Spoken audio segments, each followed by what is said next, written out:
লা লিগার নতুন মৌসুমের শুরুটা ভালো হয়নি রিয়াল মাদ্রিদের। মায়োর্কার বিপক্ষে 1-1 গোলে ড্র করেছিল কার্লো অ্যানচেলত্তির দল। তবে দ্বিতীয় ম্যাচে ছন্দে ফিরেছে বর্তমান চ্যাম্পিয়নরা। রিয়াল ভায়োলেটকে 3-0 গোলে হারিয়ে জয় পেয়েছে তারা। রিয়ালের হয়ে নিজের অভিষেক ম্যাচেই গোল পেয়েছেন তরুণ ব্রাজিলিয়ান তারকা এনরিক ফিলিপে।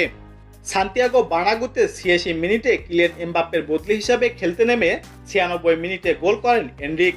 চলতি 21 শতাব্দীতে লা লিগার সর্বকনিষ্ঠ রিয়াল তারকা হিসেবে গোল করার রেকর্ড করেন তিনি। এ সময় সব ধরনের প্রতিযোগিতা মিলিয়ে পঞ্চম কনিষ্ঠ খেলোয়াড় হিসেবে এই কীর্তি করেন এনরিক। এদিন পুরো ম্যাচে কয়েকটি সুযোগ পেয়েও জালের নাগাল খুঁজে পাননি ফরোয়ার্ড তারকা কিলিয়ান এমবাপ্পে।